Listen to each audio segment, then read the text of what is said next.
Hello बच्चों, कैसे हैं आप लोग। आशा है कि आप लोग स्वस्थ होंगे, मस्त होंगे और अपनी अपनी पढ़ाई में व्यस्त होंगे। तो आज मैं आ गया हूँ आपके साथ टॉपिक लेके क्रोमेटिन कंडेंसेशन और क्या कहते हैं हर्षिज चीज एक्सपेरिमेंट। हर्षिज चीज एक्सपेरिमेंट की बात करें तो ये 1952 हम लोग टॉपिक पढ़ रहे थे, the search of genetic material. अगर आप लोगों ने इससे पहले वाला वीडियो सब नहीं देखा है तो यूट्यूब पे सर्च कीजिए cell the unit of life, lecture 1, lecture 2 and lecture 3। उसके बाद ही इस लेक्चर पे जंप कीजिए क्योंकि हर चीज़ क्रोनोलॉजी से सेट होती है। आप डायरेक्ट क्लास 10th में नहीं आ गए हैं, ठीक है। तो हम लोग ग्रिफिथ एक्सपेरिमेंट पढ़ लिए थे। ग्रिफिथ में क्या किया था उन्होंने कि उन्होंने वो काम कर रहे थे। ग्रिफिथ साहब निमोनिया कॉजिंग बैक्टीरिया। क्या था निमोनिया कॉजिंग बैक्टीरिया का कॉजेटिव एजेंट? उस बैक्टीरिया का नाम था स्ट्रेप्टोकोकस निमोनिया और न्यूमोकोकस निमोनिया। इसके दो स्ट्रेन थे, पहला रफ स्ट्रेन और दूसरा आर स्ट्रेन। रफ स्ट्रेन जो था वो नॉन वायरुलेंट था, मतलब नॉन पैथोजेनिक था, समझे। और एस स्ट्रेन जो था वो वायरुलेंट था, वो पैथोजेनिक था।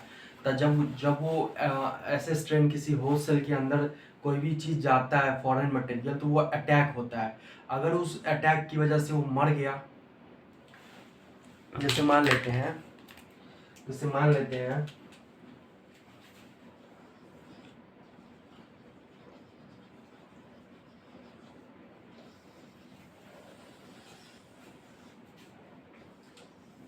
ये एस स्ट्रेन है, ये एस स्ट्रेन है, ये एस स्ट्रेन है।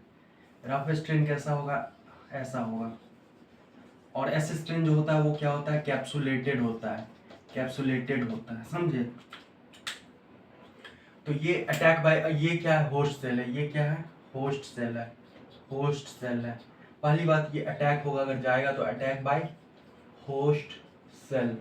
अगर ये टूट गया, एस स्ट्रेन है ना, तो ये क्या कहते हैं, दो बना लेगा, divide, produce progeny and responsible for disease, responsible for disease, disease. लेकिन ये जो है आर स्ट्रिंग, ये नॉन वायरुलेंट है तो ये टूट जाएगा। Does not produce, does not attack by host cell, attack by host defence, host defence, defence. तो ये मर गया, तो does not produce disease, produce disease. इसका रीजन असर्शन अगर ये है कि असर्शन ये है कि it rough strain is non virulent, R strain is non virulent, तो इसका आंसर रीजन हो जाएगा because it does not produce disease when it enters inside any host cell. जबकि एस स्ट्रेन के पास क्या था? शुगर का कोट था, समझे। तो ग्रिफिथ साहब का एक्सपेरिमेंट एक बार मैं बता देता हूँ। ग्रिफिथ साहब का एक्सपेरिमेंट इसी में बताऊंगा। उन्होंने दो तरह के बारी बारी करके दोनों स्ट्रेन को बेसिकली वो पाश्चराइजेशन टेक्निक को प्रूव करने की कोशिश कर रहे थे। पाश्चराइजेशन टेक्निक में क्या हो जाता है कि बैक्टीरिया मर जाता है, तो इसी चीज को वो दोहरा रहे थे और एक्सीडेंटली उन्हें ट्रांसफॉर्मिंग प्रिंसिपल के बारे में पता चल गया, ट्रांसफॉर्मेशन। उन्हें लगा ये कैसा चमत्कार है, चमत्कार जैसी ही चीज हुई थी। उस टाइम की बात करें, उस टाइम लोगों को यही लगा, ठीक है। बात कर रहे हैं, देखिए सबसे पहले क्या हुआ था कि live R strain injected into mice, injected into mice, mice is alive. दूसरा एस स्ट्रेन, एस स्ट्रेन ये लाइव ही होगा, live. When injected into mice, mice died due to pneumonia, due to pneumonia, pneumonia, ठीक है। तीसरी बात, heat killed S, heat killed S plus live R strain. पहले heat kill को किया, ठीक है। Heat killed S strain injected into mice, तो mice is alive, mice is alive. When heat killed S, heat killed S S plus live. एक चीज बताइए, heat killed S से भी चूहा नहीं मर रहा था, लाइव आर से भी चूहा नहीं मर रहा था, लेकिन अगर इस दोनों को मिला दिया गया तो माइस मर गया। ये कैसे हो गया? माइस इज डेड, डेड। ये कैसे हो गया? तो इसका एक एक्सप्लेनेशन ये है कि ये मान लेते हैं लाइव आर ऐसा है, हीट किल्ड एस ऐसा है, heat killed S plus live R, ये आर है, ये आर है। इसको जब मिक्स किया, it has heat killed S has some property, heat killed S has some property due to which it has the capability to enter inside R, live R। बस explain कर रहे हैं दोस्तों, ये अंग्रेजी तो आप खुद भी बना सकते हैं, मैं समझाने की कोशिश कर रहा हूँ। Heat killed S has some property due to which it has the capability to enter inside live R and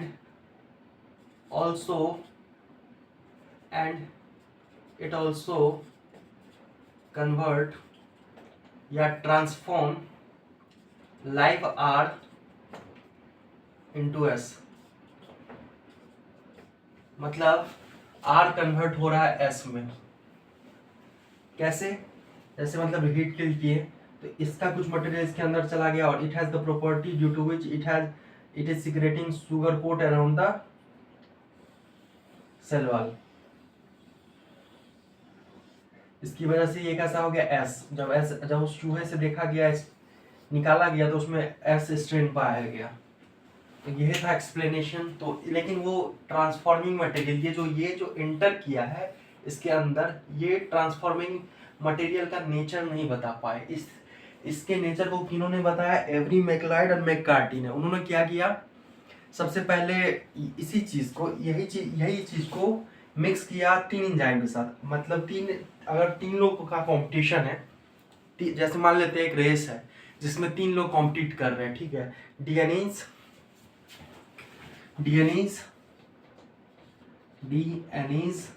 DNA digesting agent, RNase and protease, 3 लोग रेस चल रहा है, ठीक है। और जब डीएनएज को इसके साथ मिक्स किया गया इसके साथ, तो इससे क्या होगा कि जो अगर मान लेते हैं ये डीएनए है, कुछ देर के लिए मान लेते हैं ट्रांसफॉर्मिंग मटेरियल डीएनए है, तो अगर ये है तो इसको अगर डीएनए के साथ मिक्स करेंगे, व्हेन मिक्स विद, तो ये डाइजेस्ट हो जाएगा। और ये डाइजेस्ट हो जाएगा तो ये ट्रांसफॉर्मिंग प्रिंसिपल ट्रांसफॉर्मेशन नहीं कर पाएगा, तो माइस जिंदा रह पाएगा। जब इस दोनों को किया तो ये दोनों नहीं था, आरएनएज और प्रोटीएज नहीं था ट्रांसफॉर्मिंग मटेरियल। इस वजह से क्या हुआ कि ये डाइजेस्ट हुआ ही नहीं। अगर ये मटेरियल डीएनएज है और हम इसमें आरएनएज और प्रोटीएज डाल रहे तो ये डाइजेस्ट नहीं होगा। ये डाइजेस्ट नहीं होगा तो ये इंटर करेगा, और ये इंटर करेगा तो सुगर कोट बनाएगा, तो ये एस स्ट्रेन बन गया। एस स्ट्रेन बनने मतलब डिजीज कॉज करेगा, तो चूहा मर गया। तो इस केस में क्या हो जाता है? माइस डाइड। इसमें भी माइस डाइड एंड इसमें माइस इज जिंदा, माइस इज अलाइव। तो इसमें बड़ा एनसीईआरटी में प्यारा लाइन लिखा हुआ है कि DNA's digestion with DNA's did inhibit the transformation, suggesting that DNA is the transforming material। लेकिन अभी भी क्वेश्चन ये है कि जेनेटिक मटेरियल किसको बोले, तो उसी का आंसर दिया था हर्षे-चेज एक्सपेरिमेंट ने। हर्षे-चेज एक्सपेरिमेंट अब हम लोग स्टार्ट कर रहे हैं। बेसिक फ्रेमवर्क बन गया है, स्टार्ट करते हैं हम लोग हर्षे-चेज एक्सपेरिमेंट।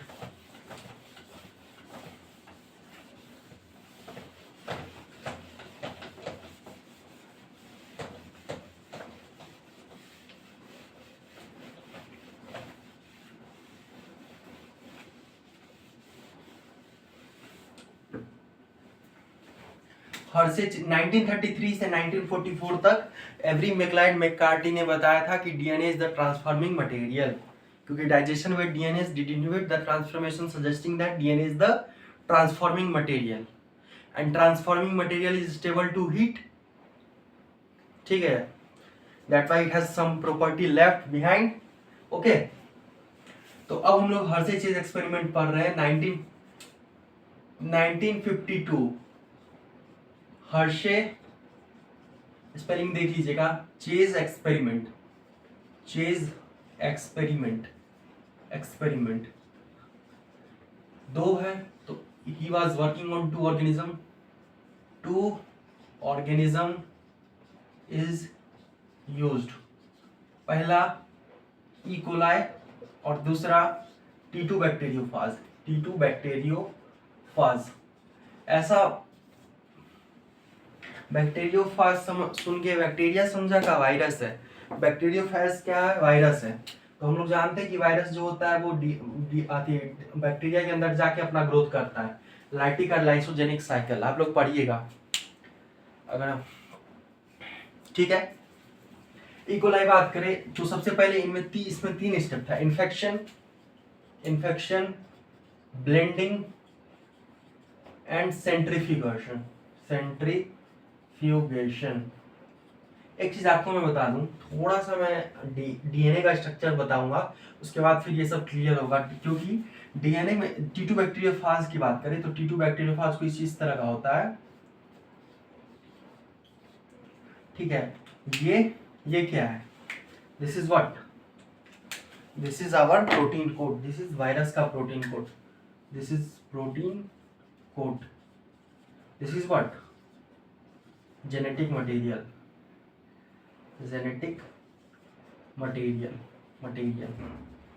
ठीक है। This is coat, this is what, this is E coli, this is glycocalyx cell wall and plasma membrane. This 3 is a chemically complex but it has a protective unit, single protective unit, ठीक है। इसको क्या कहते हैं हम लोग, cell envelope, ठीक है।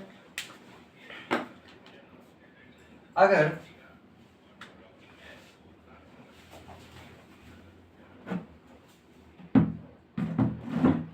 सॉरी गाइस, ओके कहाँ था मैं, हाँ, सेल इन्वेलप की बात करें तो ये ई कोलाई का स्ट्रक्चर है, ये सब मैंने पढ़ा दिया है।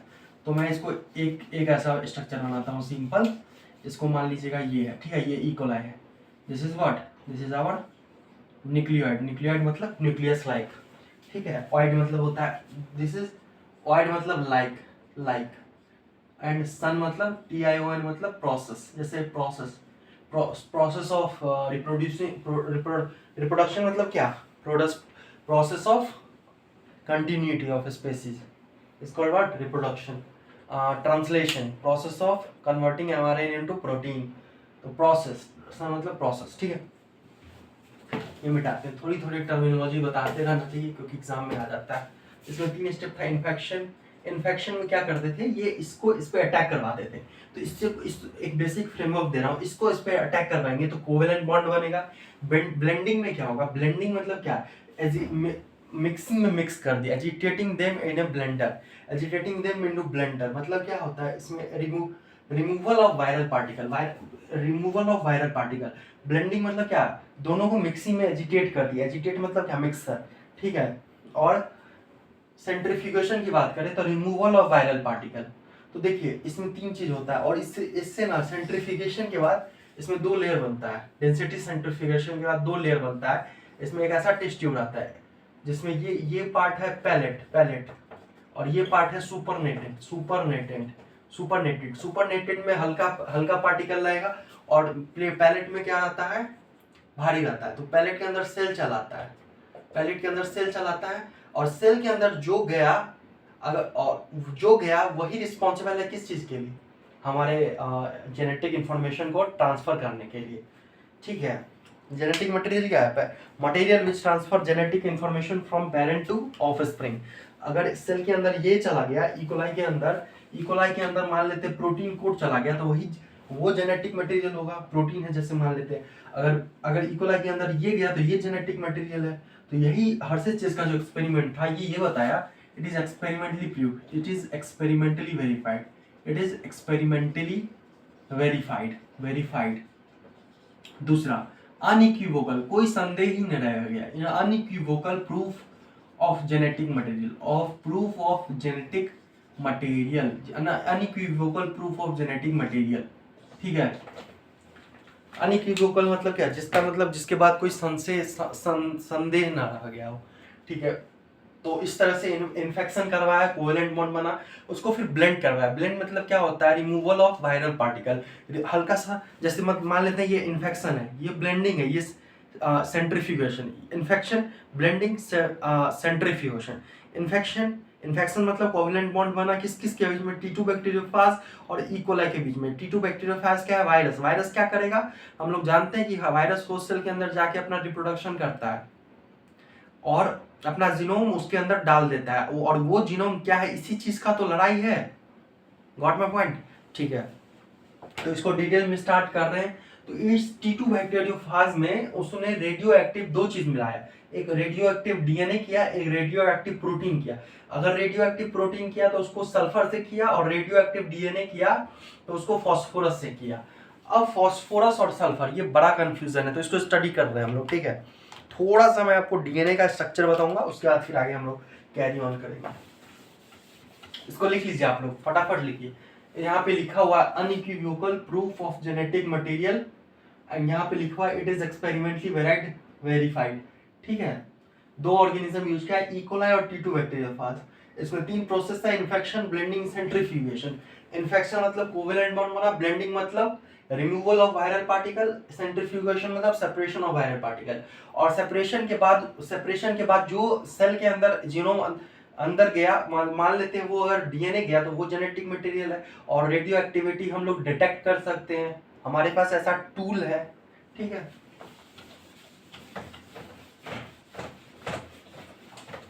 थोड़ा सा मैं क्रोमेटिन कंडेंसेशन पढ़ाऊंगा, उसके बाद फिर मैं यहाँ रिकैप फ्लैशबैक दूंगा इसका फिर से। ठीक है, देखिए अगर बात करें किसी सेल की, तो मान लेते हैं ये सेल है, ये न्यूक्लियस है, इसके अंदर ये क्रोमेटिन है। तो हम लोग जानते हैं when the cell is about to divide, the chromatin material get condensed to form chromosome. और क्रोमोसोम की बात करें तो वो प्रोफेज में कंडेंसेशन स्टार्ट होता है और मेटाफेज में दिख जाता है पूरी तरह से, मतलब मेटाफेज इज मोटा फेज, क्रोमोसोम मोटा मोटा दिखेगा। ठीक है, ठीक है, तो अभी हम ये चीज डिस्कस कर रहे हैं कि क्रोमेट, अगर मान लेते हैं ये है डीएनए का स्ट्रक्चर, ये है, तो हम लोग जानते हैं कि इसमें निगेटिव चार्ज होता है। निगेटिव चार्ज क्यों, क्योंकि इसमें तीन चीज होता है। अगर मान लेते हैं डीएनए है, डीएनए तो इसका मतलब होता है deoxy ribo nucleic acid. Acid क्या है, एसिड है तो H+ डोनेट करेगा, और H+ डोनेट कौन करता है, फॉस्फोरिक एसिड। उसकी वजह से क्या आ जाएगा, निगेटिव चार्ज। और इस निगेटिव चार्ज को बैलेंस करता है हमारा 8 histone molecule, H2A, H2B, H3, H4। ठीक है, ये 8 रहता है, इसके पीछे भी 4 है, समझे, ये मत समझिएगा कि ये 4 है। तो इसमें रहता है H2A, H2B, H3 and H4। तो इसके अंदर ऐसे 1 टन, आधा टन और 134 टन। फिर ऐसे क्या, 1 टन, 2 और तीसरा ऐसे मान लेते हैं ये ऐसे। इसको हम लोग क्या कहते हैं, न्यूक्लियोसोम। और यहाँ पे H1 लिंकर होता है। H1 linker is not a part of nucleosome. और न्यूक्लियोसोम में कितने बेस पेयर होते हैं, 200 बेस पेयर होते हैं। मैं बताऊंगा बेस पेयर के बारे में बताऊंगा। ठीक है, ठीक है, तो इसके बाद फिर फर्दर होता है तो स्कैफोल्ड बन जाता है, ऐसे करके स्कैफोल्ड बन गया, ये नॉन हिस्टोन क्रोमोसोमल प्रोटीन होता है। ठीक है,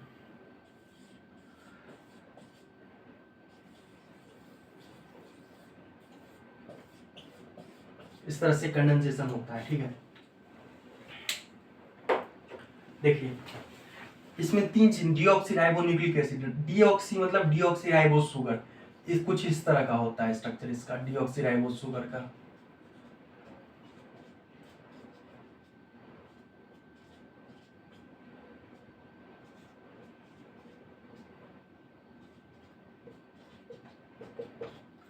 ये क्या है, फॉस्फोरिक एसिड, ये H3PO4 है, ion of phosphoric acid basically combine कर रहा है। और ये क्या है, this is what, pentose sugar. Pentose sugar भी कहते हैं क्योंकि 5 कार्बन का शुगर है, 1 2 3 4 और 5, ये देखिए। और इसको हम लोग राइबोज शुगर भी कहते हैं, क्यों, क्योंकि ये राइबोज है, राइबोज शुगर ही है।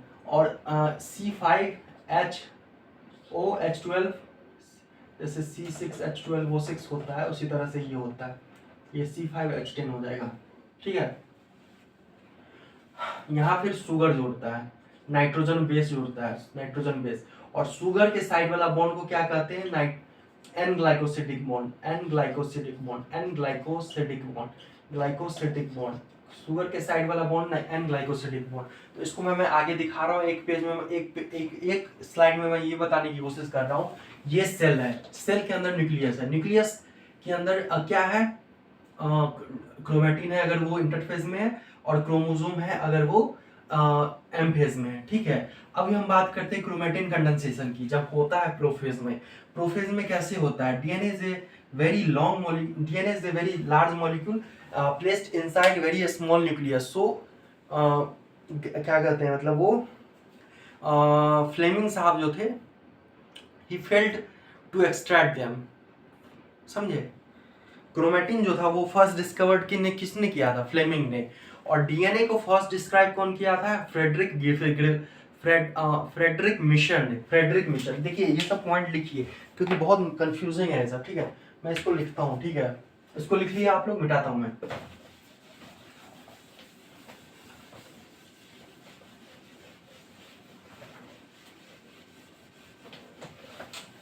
देखिए एक चीज होता है, फ्लेमिंग को श्रेय जाता है क्रोमेटिन के डिस्कवरी से, क्रोमेटिन, और फ्रेडरिक मिशर को जाता है MIESCHER, फ्रेडरिक मिशर 1869, डीएनए ये समझिए, ठीक है। तो बात कर रहे हैं डीएनए की, बात करें तो अगर मान लेते हैं ये है, ये डीएनए है, 2.2 metre long thread of DNA is distributed among 46 chromosome. तो इसका क्या होता है, ये ऐसे होता है, और सबका मतलब कि कंडेंसेशन एक तरह से ही होता है। तो हम किसी एक का पढ़ेंगे, आगे हम लोग यही देख रहे हैं, ठीक है। फटाफट लिखिए, time is very limited to you and me also, okay. देखिए मान लेते हैं ये एक स्ट्रैंड है, ठीक है, इस पे निगेटिव चार्ज है, क्यों, क्योंकि ये डीऑक्सीराइबोन्यूक्लिक एसिड है, ठीक है, एसिड है तो H+ डोनेट करेगा। और इसकी बात करें तो ये H2A H2B H3H4, इसके दो, तो ये हिस्टोन ऑक्टामर हो जाता है, हिस्टोन ऑक्टामर हो जाता है, ऑक्टामर, क्योंकि इसमें 8 है। और ऐसे करके डीएनए आता है, एक कंप्लीट टर्न किया, आधा किया, फिर 3/4 करके ऐसे छोड़ दिया, यानी 1/3/4 टर्न होता है, ठीक है। और इसको हम लोग एज्यूम कर रहे हैं एक गॉस थ्योरम की वजह, गॉसियन सरफेस बना रहे हैं और हमारे समझने के लिए। गॉसियन सरफेस एग्जिस्ट नहीं करता है, लेकिन हम लोग बनाते हैं ताकि इलेक्ट्रिक फील्ड और क्या कहते हैं जो भी डेंसिटी वगैरह है, linear sigma lambda, linear charge density, surface charge density और वॉल्यूम चार्ज डेंसिटी, उसको कैलकुलेट करते हैं, ठीक है। तो ये क्या है, हमारा न्यूक्लियोसोम है, न्यूक्लियोसोम। और हम लोग जानते हैं कि न्यूक्लियोसोम में कितना बेस पेयर होता है, 200 बेस पेयर होता है। ये बेस पेयर का बात मैं आपको आगे समझाऊंगा, इसका भी रहने देते हैं, ठीक है। तो इस तरह से फिर ऐसे करके टर्न होता है, ऐसे एक टर्न, आधा टर्न, फिर 1/3/4, इसमें H2A H2B H3 H4 इस तरह से लगा हुआ है। और ऐसे करके ऐसे 1 ऐसे 1/3/4 इसमें 8 हिस्टोन ऑक्टामर ऐसे अरेंज हो जाता है, ठीक है। और इसके बीच में प्रेजेंट होता है H1 हिस्टोन, ऐसे करके H1 histone is just like clip, जैसे मतलब बाल का जूड़ा बनाते हैं ना, बाल का जूड़ा बन गया, उसके बाद उसको क्लिप लगा दिए ताकि फिर वो ठीक ठीक जगह से रहे। उसी तरह से H1 हिस्टोन लिंकर का काम करता है। H1 हिस्टोन जो होता है ये वेरिएबल इन पोजीशन होता है, वेरिएबल इन पोजीशन होता है, वेरिएबल इन पोजीशन होता है, और it is not a part of nucleosome, it is not a part of nucleosome। ये पूरी तरह से सही चीज मैं बोल रहा हूँ। कहीं कहीं बोल दिया जाता है कि H1 हिस्टोन भी न्यूक्लियोसोम का पार्ट है, ऐसा नहीं होता है, ठीक है। तो ये क्या है, स्कैफोल्ड है। स्कैफोल्ड क्या होता है, non histone chromosomal protein, non histone chromosomal protein. ये क्या है, नॉन हिस्टोन, NH मतलब समझ जाइएगा, नॉन हिस्टोन क्रोमोसोमल प्रोटीन, ठीक है। और ये H2 भी क्या है, ये अमीनो एसिड है, मतलब ये पॉजिटिव चार्ज आ गया इस पे, क्यों, पॉजिटिव बेसिक अमीनो एसिड है इसमें। कौन कौन सा, हल से याद कीजिए, HAL बेसिक अमीनो एसिड 3 होते हैं जनरली, जो हमारे एनसीईआरटी बुक में दिया हुआ है, वैसे होते बहुत हैं, ठीक है। तो H को काटिए और AL को जोड़िए। हल मतलब क्या है, किसान का जो हल होता है, तो ये arginine and lysine, arginine lysine is rich, मतलब ये इसमें हिस्टिडीन भी होगा, लेकिन रिच अमाउंट में क्या होगा, आर्जिनिन और लाइसिन होगा, ठीक है। इसकी वजह से पॉजिटिव चार्ज है, इससे न्यूट्रलाइज हो गया। अब हम लोग बात करते हैं किसी कि डीएनए का स्ट्रक्चर क्या होता है, डीएनए का स्ट्रक्चर कैसा होता है, ठीक है। तो स्टार्ट कर रहे हैं हम लोग ये चीज। क्रोमैटिन कंडेंसेशन वाला टॉपिक खत्म हुआ। तो इसमें आप लोग देखिए कि मैंने पिछले वाले स्लाइड में दिखाया था कि फॉस्फोरिक एसिड भी जुड़ता है न्यूक्लियोटाइड में। तो वो न्यूक्लियोटाइड मैं बताता हूँ।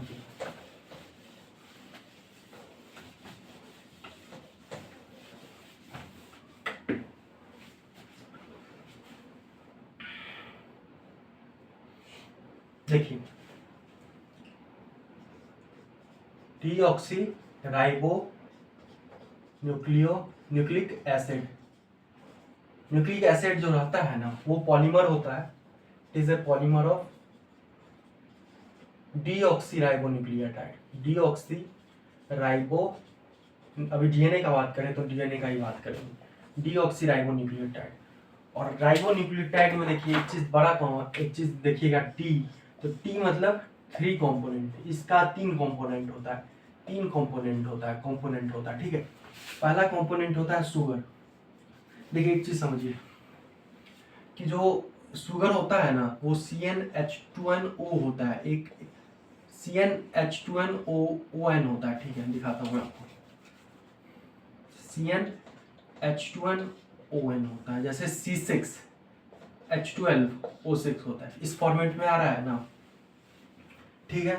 तो इसमें 3 कंपोनेंट होते हैं। कौन कौन से कंपोनेंट होते हैं, शुगर, पेंटोज शुगर होता है इसमें, क्योंकि 5 कार्बन का है, पेंटोज शुगर होता है। दूसरा फॉस्फोरिक एसिड होता है, फॉस्फेट ग्रुप होता है। तीसरा नाइट्रोजन बेस होता है। नाइट्रोजन बेस 2 तरह के होते हैं, प्यूरिन और pyrimidine. Pyrimidine is just like pyramid, तो इसमें एक पिरामिड बनता है ऐसे। Purine is 2 head,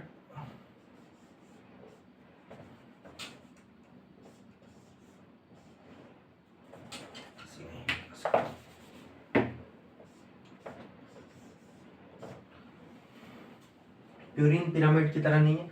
pyrimidine 1 heterocyclic ring is pyrimidine and 2 heterocyclic ring is purine. Purine में भी 2 चीज आते हैं, एडेनिन ग्वानिन, और इसमें आता है साइटोसिन, यूरेसिल और थायमिन। तो अगर बात कर रहे हैं डीएनए का, तो इसमें यूरेसिल नहीं होगा। थायमिन क्या है, 5 मिथाइल यूरेसिल, इसका बात करते हैं आगे। इसको मिटाता हूँ अभी, इतना मत नोट लीजिए भैया, ठीक है। तो इसको अगर मान लेते हैं C5H10O5 है, तो इसका अगर 2 चीज में होता है, एक एल्डिहाइड होता है, एल्डिहाइड पॉलीहाइड्रोक्सी कीटोन, और एल्डिहाइड और कीटोन होता है, कीटोन। तो 1 2 3 4 5, ठीक है, 1 2 3 4 5 एल्डिहाइड है, तो कैसा होगा, COH, यहाँ R होगा या H होगा, ठीक है। तो ये फर्स्ट कार्बन पे आ सकता है, मान लेते हैं ये ऐसे आ गया, एल्डिहाइड ऐसे आ गया, OH OH OH OH। तो ये वाला इससे बाइंड करता है नीचे से दूसरे कार्बन पे, तो देखिए 1 2 3 4 5, 5 कार्बन का रिंग बना, 1 2 3 4 5, 5 हुआ, ऐसे करके कीजिए। देखिए 1 2 3 4 5 हो गया, 1 2 3 4 5, 5 हो गया। यहाँ OH है, देखिए O को ऐसे, देखिए O को इमेजिन कीजिए, O को ऐसे पलटा है, COH, यहाँ पे डीऑक्सीराइबोज है तो यहाँ H होगा, H होगा, यहाँ OH होगा, यहाँ CH2OH होगा। तो इस तरह से ये क्या बनता है, डीऑक्सीराइबोज शुगर, डीऑक्सीराइबोज। डीऑक्सीराइबोज में एक चीज देखिए कि सेकंड कार्बन पे ये सेकंड कार्बन है, सेकंड कार्बन पे ऑक्सीजन नहीं है, इसलिए कहा जाता है डीऑक्सी, यानी यहाँ पे जो H है, और ये देखिए ये फास्फोरस से बाइंड होता है, ये ऐड होता है किस चीज से, H3PO4 से, ऐड फास्फोरिक एसिड, और ये 5 वाला भी फास्फोरिक एसिड से जुड़ता है, क्योंकि एक ही न्यूक्लियोटाइड से पूरा न्यूक्लिक एसिड तो नहीं बन जाएगा ना। Nucleotide is just a monomer which, जिसके पॉलीमराइजेशन से क्या बनता है, न्यूक्लिक एसिड बनता है। तो ये बस एक है, ठीक है, यहाँ फास्फोरस और यहाँ बाइंड होता है नाइट्रोजन बेस, इससे क्या बनता है, न्यूक्लियोटाइड। और न्यूक्लियोटाइड की बात करें तो न्यूक्लियोटाइड में 3 कंपोनेंट है, pentose sugar, phosphate group, nitrogen base, ठीक है। पेंटोज शुगर और नाइट्रोजन बेस मिल जाता है ना तो उसको कहते हैं न्यूक्लियोसाइड, और फॉस्फोरिक एसिड जुड़ जाता है तो उसको कहते हैं न्यूक्लियोटाइड। समझे, इस दोनों को जोड़ देते हैं तो ये बनता है। जो मैं बोल रहा हूँ बहुत इंपॉर्टेंट है, आगे बहुत काम आएगा, ठीक है।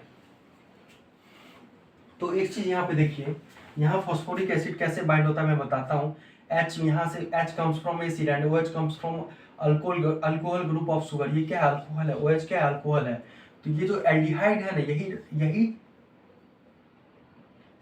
एल्डिहाइड ही यहीं पे डीऑक्सीराइबोज शुगर बनाता है, और सेकंड कार्बन पे H रहता है क्योंकि डीऑक्सी मतलब ऑक्सीजन लेस सेकंड कार्बन पे। इसकी वजह से CH बॉन्ड कैसा हो जाता है, इसका En 2.5, इसका En 2.5, ये नॉन पोलर हो जाता है, नॉन पोलर हो गया, नॉन रिएक्टिव हो गया, तो DNA क्या हो गया, जो चीज रिएक्टिव कम है वो क्या होगा, DNA इज स्टेबल। ये रीजन एक स्टेबिलिटी का ये भी जाता है कि DNA क्यों स्टेबल है, क्योंकि सेकंड पोजीशन पे क्या है, H है, वो जो कि नॉन पोलर बनाता है, नॉन रिएक्टिव बनाता है, DNA इज स्टेबल, ठीक है। तो अब हम लोग न्यूक्लिक एसिड का दो न्यूक्लिक एसिड बना रहे हैं, ठीक है। इसको ज्वाइन करिए, कैसे बनता है वो मैं बताता हूँ, ठीक है।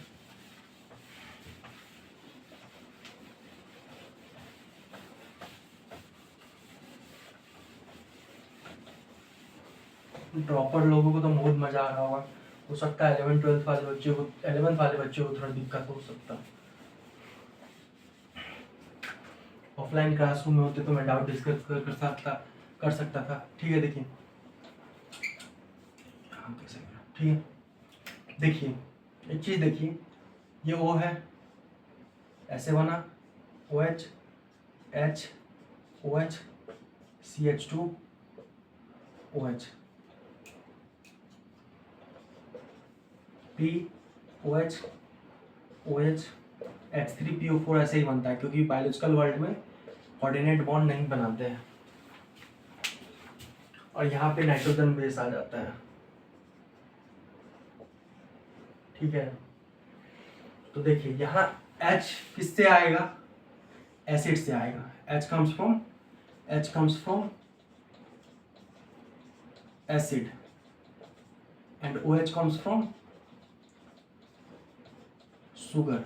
किस ग्रुप से, अल्कोहल ग्रुप से। देखिए अल्कोहल ग्रुप है, यहाँ पे बाइंड होता है फिर से फॉस्फोरिक एसिड। देखिए एक बताता हूँ मैं आपको, फिर यहाँ पे ऐसे आता है, ऐसे यहाँ न्यूक्लियोटाइड ट्राइफॉस्फेट आता है, जिसकी वजह से यहाँ पे न्यूक्लियोटाइड ट्राइफॉस्फेट जो होता है वो एक्ट एज ए सबस्ट्रेट, और वो एनर्जी को प्रोवाइड करता है, जिसकी वजह से बॉन्ड फॉर्मेशन होता है। अब कैसे होता है वो मैं अगले एक कार्टून से दिखाऊंगा, ठीक है। तो देखिए यहाँ पे क्या है, OH प्लस नाइट्रोजनस बेस, यहाँ क्या है H, यहाँ क्या है OH, यहाँ क्या है CH2O P O minus double bond O,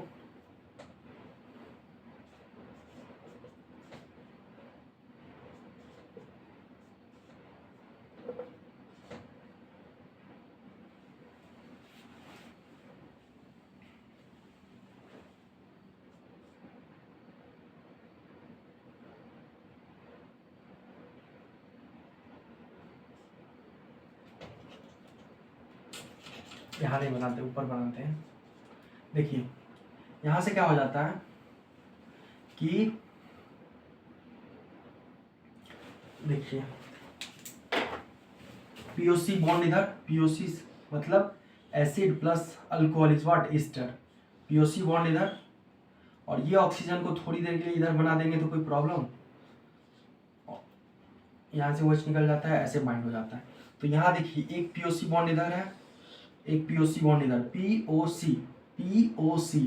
तो two phosphoester bond present between C3 and C5, जिसकी वजह से फिर वो फॉस्फोडाइस्टर बॉन्ड बनता है। टू, आप लोग फॉस्फोएस्टर और फॉस्फोडाइस्टर में कंफ्यूज होते होंगे। तो acid, phosphoric acid plus alcohol is what Easter. ये क्या, ये कौन सा बॉन्ड है, ईस्टर बॉन्ड है। POC क्या है, ईस्टर बॉन्ड है। And two phosphoester bond between C3 and C5, ये क्या है, ये C5 है, ये C3 है। 1 2 3 4 5, ये क्या है 1 2 3 4 5। तो बिटवीन C3 एंड C5, जिसकी वजह से क्या बनता है, फॉस्फोडाइस्टर बॉन्ड। तो एक चीज देखिए, इस तरह से चेन बनता है। फिर यहाँ नाइट्रोजन बेस आएगा, यहाँ पे शुगर के साइड वाला बॉन्ड क्या कहते हैं, एन ग्लाइकोसिडिक बॉन्ड। बायोमोलिक्यूल्स में और अच्छे से बताएं, एन ग्लाइकोसिडिक बॉन्ड। और ये क्या है, ईस्टर बॉन्ड, ये ईस्टर बॉन्ड, ये दोनों मिला के क्या बनता है, फॉस्फोडाइस्टर बॉन्ड। ये ऐसे चेन बनेगा। इधर से एंटी पैरेलल पोलैरिटी, मतलब देखिए कॉम्प्लीमेंट्री है। देखिए ऐसे होता है, 5 to 3 इधर है और इधर से 3 to 5 इधर है, समझे। प्यूरिन के सामने पिरिमिडिन बाइंड करेगा, पिरिमिडिन के सामने प्यूरिन बाइंड करेगा। ऐसा जरूरी नहीं है इसी साइड प्यूरिन रहेगा, ऐसा जरूरी नहीं है कि इसी साइड पिरिमिडिन रहेगा। जरूरी है इस साइड प्यूरिन भी हो सकता है, पिरिमिडिन भी हो सकता है, इस साइड प्यूरिन भी हो सकता है, पिरिमिडिन भी हो सकता है। आखिर ये प्यूरिन पिरामिडिन है क्या, purine pyrimidine are the two types of nitrogenous base. अगर मैं बोलूं कि प्यूरिन क्या होता है, प्यूरिन मतलब क्या, 2 हेटेरोसाइक्लिक रिंग, ठीक है। और पिरामिडिन मतलब पिरामिड, पिरामिड मतलब 1 हेटेरोसाइक्लिक रिंग। पिरामिडिन कैसा होता है, ऑर्गेनिक में आप लोग पढ़े होंगे। पिरामिडिन कुछ इस तरह, पिरामिडिन कुछ इस तरह का होता है।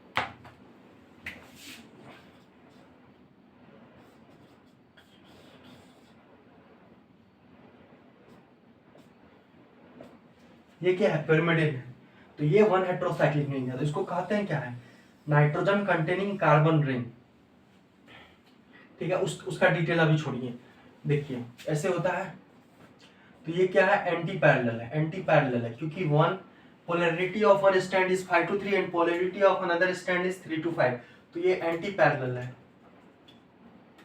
एंटी पैरेलल है, ठीक है। और एक चीज देखिए, शुगर फॉस्फेट का बैकबोन बनता है, शुगर फॉस्फेट का बैकबोन बनता है। इधर से भी इसी तरह से होगा। अगर इसको मान लेते हैं ये फॉस्फेट है, ये शुगर है और ये नाइट्रोजन बेस है, समझे। ये क्या है, फॉस्फेट है, ये क्या है, शुगर है, ये क्या है, नाइट्रोजन बेस है। तो इसी निमोनिक्स के जरिए हम लोग पढ़ने वाले हैं आगे का कुछ स्लाइड, ठीक है। तो बैकबोन किसका बनता है, शुगर और फॉस्फेट का, शुगर और फॉस्फेट का। और नाइट्रोजनस बेस प्रोजेक्ट करता है इनवर्ट, नाइट्रोजन बेस प्रोजेक्ट करता है invert. Nitrogen bases are projecting, सब इंपॉर्टेंट लाइन है, कहीं ना कहीं 11th 12th में मिल जाएगा आपको। Invert invert invert invert invert यार, ठीक है। तो आपको अब एक चीज सोचिए कि मैंने अभी तक क्या किया है, क्यों मैंने आपको क्रोमेटिन कंडेंसेशन के बारे में बताया। क्रोमेटिन कंडेंसेशन तो आपके cell the unit of life में है, ठीक है। फिर जेनेटिक मटेरियल का जिक्र किया, तो जेनेटिक मटेरियल में मैंने आपको ये बताया कि ऐसा मटेरियल जो पेरेंट से ऑफस्प्रिंग में जा रहा है वो जेनेटिक मटेरियल है। अब क्वेश्चन होता है ये है कि प्रोटीन जेनेटिक मटेरियल है, डीएनए जेनेटिक मटेरियल है या आरएनए जेनेटिक मटेरियल है, ठीक है। एवरी मैकलाइड और मैकार्टी से पहले लोग मानते थे कि प्रोटीन ही जेनेटिक मटेरियल है, क्योंकि हमारा जो बॉडी है वो किसका बना हुआ है, प्रोटीन का बना हुआ है, ठीक है। तो ग्रिफिथ साहब आए, ग्रिफिथ साहब पाश्चराइजेशन टेक्निक को प्रूव करने की कोशिश कर रहे थे। तो उन्होंने देखा, जब चूहे पे एक्सपेरिमेंट किया तो उन्होंने बोला कि there is something present in heat killed S which has the ability to convert R into S, and this principle is known as what, transforming principle, and the transforming material is stable to heat, that's why when we heat the R S strain there is some property left behind it। तो इस वजह से ऐसा कुछ हुआ। ठीक है, अब बात करते हैं, अगर नेचर ऑफ ट्रांसफॉर्मिंग मटेरियल पता नहीं था तब तक कि क्या है डीएनए, आरएनए या प्रोटीन है, तो इसके बाद आए एवरी मैकलाइड मैककार्टी, उन्होंने वही heat killed S plus live R को किस 3 एंजाइम के साथ मिक्स किया, डीएनएज। देखिए दोस्तों, बायोलॉजी अगर आपको फास्ट नहीं पढ़िएगा तो कैसे हर चीज कवर होगा। प्रोटीएज, तो डीएनए, आरएनएज और प्रोटीएज 3 एंजाइम डाला। अगर डीएनए जेनेटिक मटेरियल अगर उसको डाइजेस्ट कर लिया तो उसको इफेक्ट खत्म हो जाएगा। तो यही होता है कि digestion with DNA did inhibit the transformation, suggesting that DNA is the transforming material. ठीक है, DNA is not genetic material that was on that time, मतलब ऐसा नहीं कहा गया था उस टाइम के थ्योरी के हिसाब से। फिर आए हर्षे चेज, इन्होंने हर्षे चेज का एक्सपेरिमेंट में उन्होंने रेडियो एक्टिव डीएनए किया और रेडियो एक्टिव प्रोटीन किया। तो रेडियो एक्टिव डीएनए में क्या आता है, फास्फोरस आता है। यहाँ देखिए फास्फोरस है, तो फास्फोरस को जब रेडियो एक्टिव कर दिया तो फास्फोरस डीएनए में है, तो इससे ये पता चला कि जो डीएनए है उसमें फास्फोरस है। अगर डीएनए को रेडियो एक्टिव करेंगे तो फास्फोरस भी रेडियो एक्टिव हो जाएगा। ठीक है, अब बात करते हैं अमीनो एसिड। जैसे सल्फर कंटेनिंग अमीनो एसिड जो होता है वो होता है सिस्टीन एंड मेथियोनिन। तो वो क्या है, बैक्टीरियोफेज के स्ट्रक्चर बनाते हैं। तो ये क्या है, दिस इज हम लोग जानते हैं कि ये प्रोटीन कोड है, ये क्या है, जेनेटिक मटेरियल है, ये क्या है, डीएनए है, मान लेते हैं हमको पता है। ठीक है, तो अगर ये रेडियो, इसमें 3 प्रोसेस होता है, इन्फेक्शन, ब्लेंडिंग और सेंट्रीफ्यूगेशन। चलिए हर्षे का एक्सपेरिमेंट स्टार्ट कर रहे हैं हम लोग। इसके बाद हर्षे का एक्सपेरिमेंट खत्म करेंगे, उसके बाद लेक्चर खत्म करेंगे। ठीक है,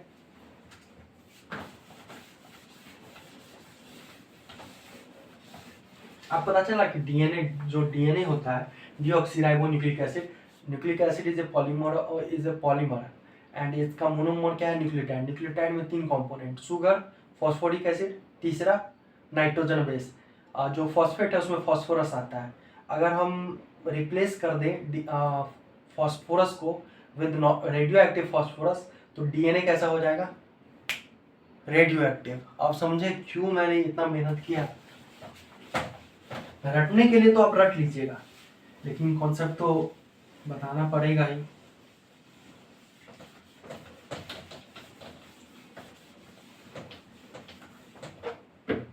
देखिए, Hershey Chase experiment, 2 organism, E coli and T2 bacteriophage. Bacteriophage मतलब ऐसा बैक्टीरिया जो वायरस, ऐसा वायरस जो बैक्टीरिया पे अटैक करता है, वायरस। ये क्या वायरस है, 1952। इनका स्टेटमेंट क्या था जो एग्जाम में आएगा, unequivocal proof of genetic material. दूसरा, दे experimentally verified that DNA is genetic material। ठीक है, तो T2 बैक्टीरियोफेज कुछ इस तरह का दिखता है।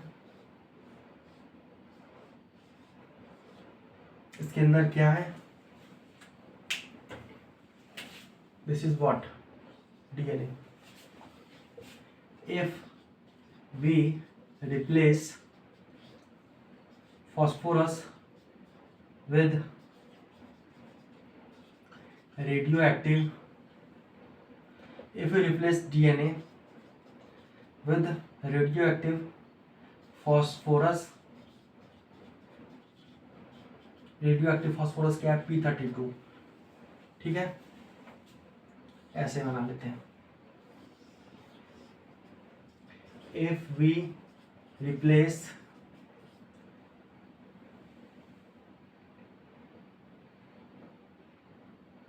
Protein with radio active sulphur, और वो बन था S35।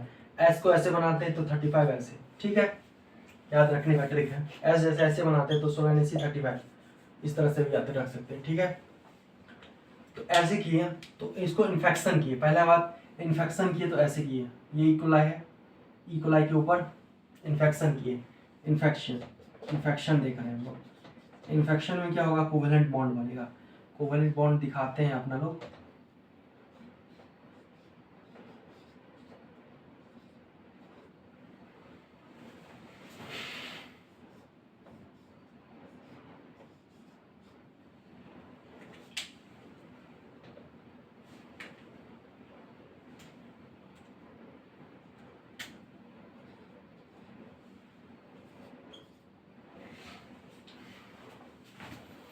ठीक है, और इन्फेक्शन के बाद क्या होगा, ब्लेंडिंग में क्या होगा, agitate them in Blender, agitate them mix कर दी, एजिटेट देम इन ब्लेंडर मतलब रिमूवल ऑफ वायरल पार्टिकल। इतना देर तक में क्या हो गया था, ये अपना जीनोम अंदर डाल चुका था, ठीक है, तो डाल चुका था तो कैसे होगा, जैसे मान लेते हैं ब्लेंडिंग आगे दिखाते हैं, इसको लिखिए आप लोग, मिटाते हैं, उसके बाद ब्लेंडिंग और सेंट्रीफ्यूगेशन बताएंगे, ठीक है। रेडियो एक्टिव रिप्लेस कर दिए फॉस्फोरस, नॉर्मल फॉस्फोरस को रेडियो एक्टिव फॉस्फोरस से, क्या हो गया था, डीएनए क्या हो गया, DNA becomes radioactive, DNA becomes radio active,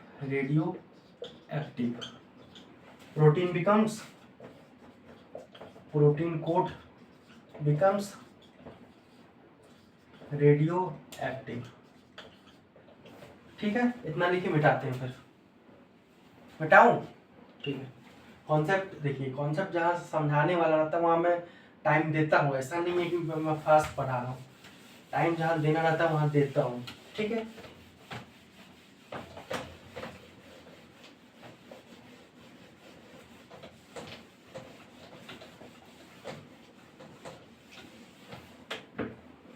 दूसरा क्या है, ब्लेंडिंग।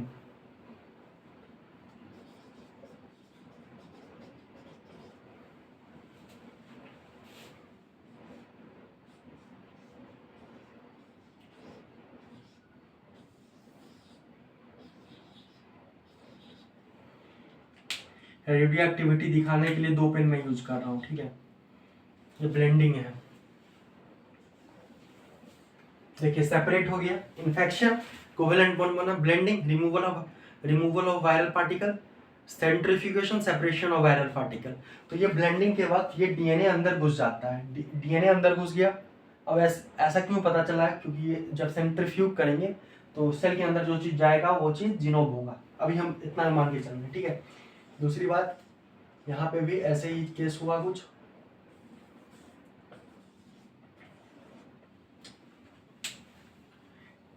यहाँ पे कैसा था, रेडियो एक्टिव फॉस्फोरस था P32, यहाँ क्या था, रेडियो एक्टिव सल्फर, तो यहाँ पे ये वाला रेडियो एक्टिव हो गया, रेडियो एक्टिव को 2 पेन से दिखा रहे हैं, ठीक है। अब सेंट्रीफ्यूगेशन क्या था, centrifugation agitate them in Blender, agitate मैं लिख ही देता हूँ, एजिटेट देम मिक्सिंग में मिक्स कर दिए इन ब्लेंडर मतलब क्या, मिक्सर।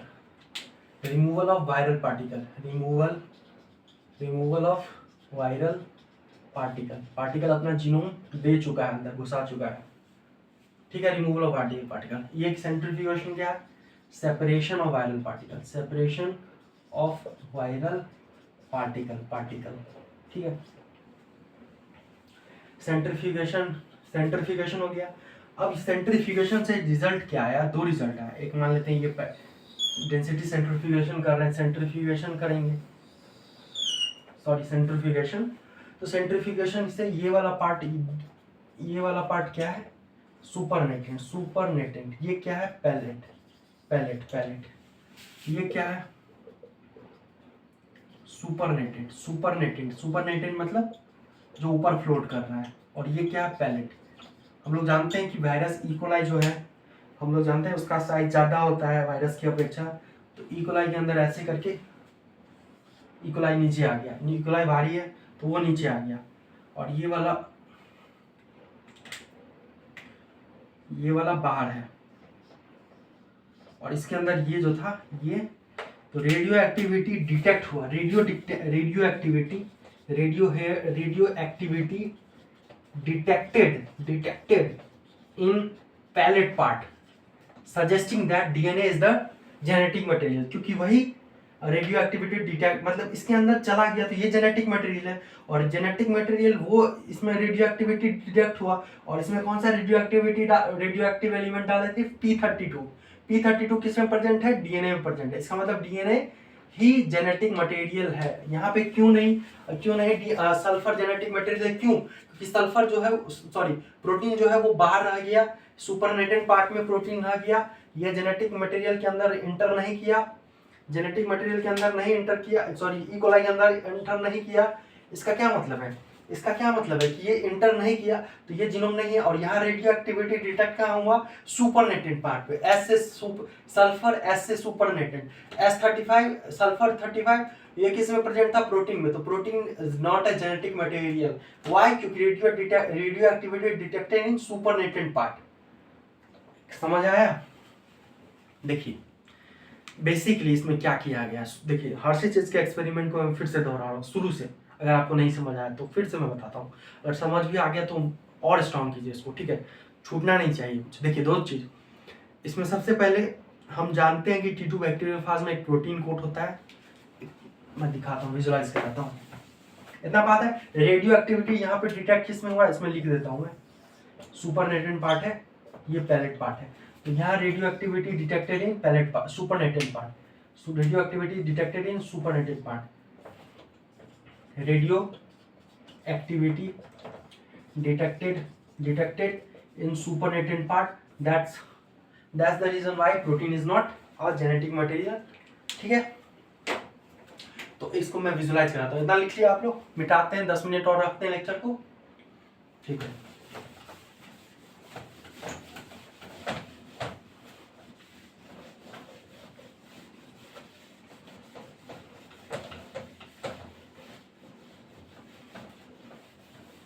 देखिए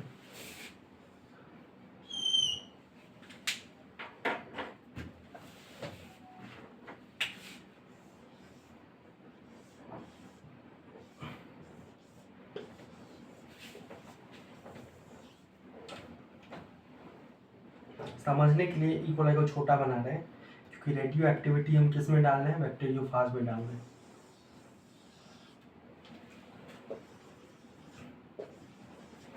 ये क्या है, प्रोटीन कोट है, ये किससे बना हुआ है, सल्फर से बना हुआ है, और इस नॉर्मल फास्फोरस को अगर हम रेडियो एक्टिव सल्फर से रिप्लेस कर दे, सल्फर 32 है, ये सल्फर 32 नॉर्मल होता है, सल्फर 35 से रिप्लेस करते तो this will become radio active what, protein. If you replace normal sulfur with radioactive sulfur, the bacteriophage become radioactive, and when blending centrifugation होगा तो जो चीज़ मतलब कि घुस रहा है अंदर उसमें डिटेक्ट नहीं हो रहा है, इसका मतलब है वो जेनेटिक मटेरियल नहीं है, सॉरी है, ठीक है। बता दो रुकिए, और यहाँ पे क्या है, इफ वी रिप्लेस ये क्या है, डीएनए किसका बना होता है, फास्फोरस का बना होता है। अगर इसी फास्फोरस को हम रेडियो एक्टिव फास्फोरस से रिप्लेस कर दें तो ये क्या होगा, रेडियो एक्टिव होगा। अब इसी इन्फेक्शन कर रहा है, इन्फेक्शन मतलब कोवेलेंट बॉन्ड बना, ये क्या है, कोवेलेंट बॉन्ड है। अब ब्लेंडिंग में क्या होता है, ब्लेंडिंग में ये अपना जेनेटिक मटेरियल इसके अंदर डाल देता है, मान लेते हैं दोनों केस में ऐसा जेनेटिक मटेरियल डाल दिया। अब मान लेते हैं फर्स्ट केस में फास्फोरस रेडियो एक्टिव है, तो फास्फोरस अगर रेडियो एक्टिव है तो कुछ देर के लिए बना लेते हैं ये रेडियो एक्टिव है, और सेंट्रीफ्यूगेशन में क्या होगा, सेंट्रीफ्यूज करेंगे तो हल्का पार्टिकल ऊपर रह जाएगा, भारी पार्टिकल नीचे रह जाएगा। तो ई कोलाई भारी है और ई कोलाई के अंदर रेडियो एक्टिविटी डिटेक्ट हुआ है, इसका मतलब क्या है कि वही जीनोम है, यही जीनोम है, क्योंकि फास्फोरस को रेडियो एक्टिव किए थे, इसका मतलब डीएनए ही जेनेटिक मटेरियल है।